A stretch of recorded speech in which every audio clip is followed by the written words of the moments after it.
Ready. I'm ready. What's up, everyone? Matt from Diazable. Hope you're doing well, and thanks for coming by for checking out another album review. And today we're checking out the band weekknees out from Nashville, Tennessee, with their album Southern Hospitality. Now, a little bit about this band is that they are a emo influenced band with like some hints of, I want to say, pop punk, some easy core, and a little bit of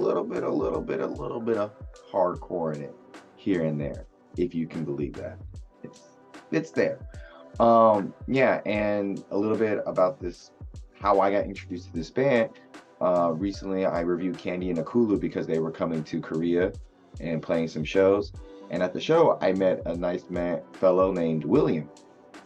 Got to chat him up a little bit, hung out with him a little bit, and found out that this is his band. He introduced me to his band, and I'm always stoked to check out new music, really good people I meet, like their hobbies and interests. So like it was like a no-brainer for me to want to check out the music that he makes and that he put his heart and soul into with his other bandmates.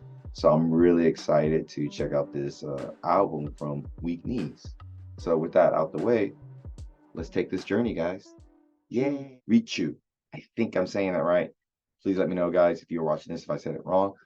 It starts off with some chill emo vibes that like kind of rip into like some really like high energy vibes, which was really nice and impressive. The guitar sound very crispy in a very, very nice sonically way. You get very, very, very heavy like Midwest emo vocals on this track. But I will say the mixing on the vocals seem to overpower the music at times. Sometimes the vocals are, you can't really hear the other instruments at times. Now, I don't know if that was a band's choice or they didn't notice that when the mixing and mastering, but I noticed on that was a little off. Very fun. It's a fun catching opening tune for this album. The guitars are very noticeable. They're very kind of like dirty and crunchy, and like I like the sound of what they're bringing here with the guitars, with the overall sound of this song. It's personally one of my favorite tracks on the album. And with that being said, I would love to play a small clip of this song.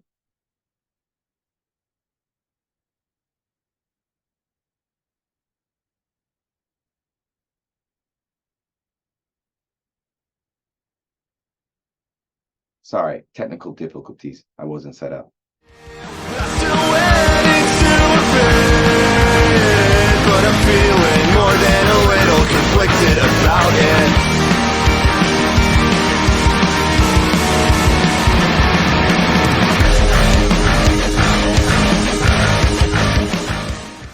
Mom, man, that guitar work, it's nice.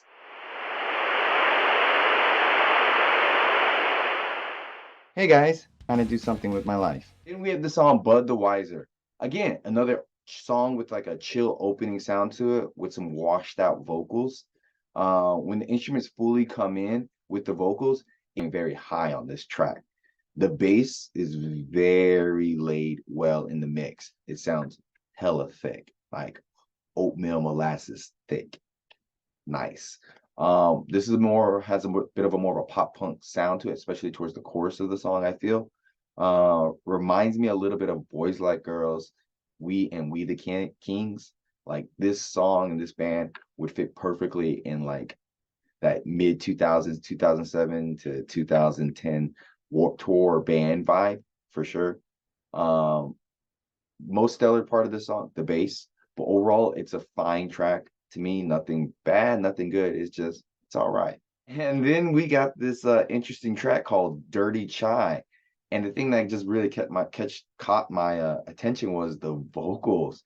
They sound hella weird, like a weird Tom DeLonge like knockoff. As I was listening to it, I don't know, he just sounded like that weird like going from one ear to the other sounding vocals.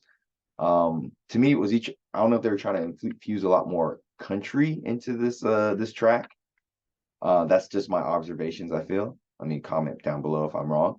Song flow is very mildly chill. It's a very chill song.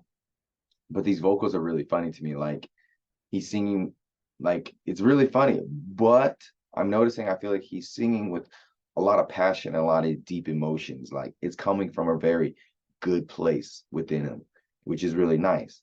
The guitar solo that plays out in the song is very nice. It's a cute, lovely song overall.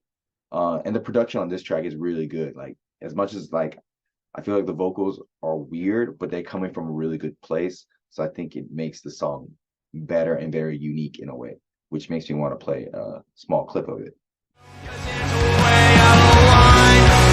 Don't complain, just might go insane. Something to focus on so I don't have to think.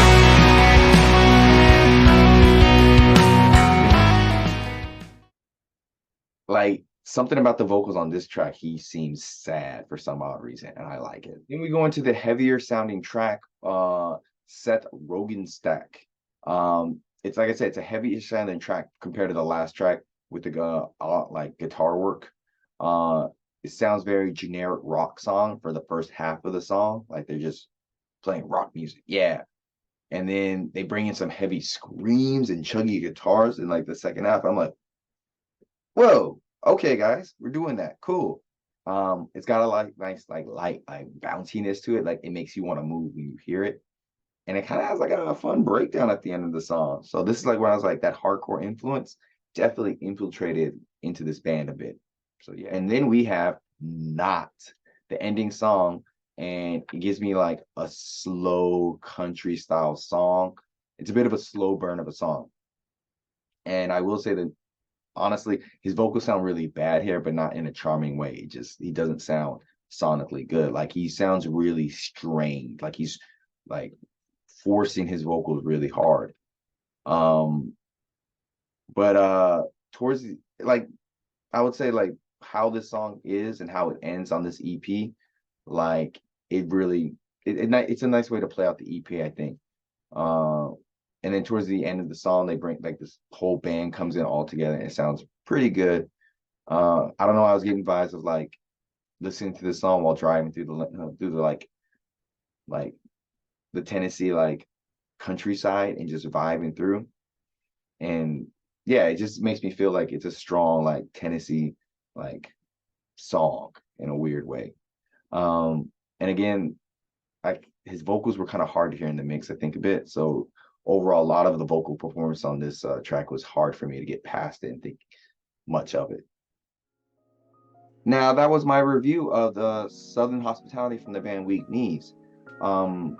Very, very, very strong emo vibes. If you are into older emo style music with a bit of a younger and like newer perspective, I think this will be a great album for you.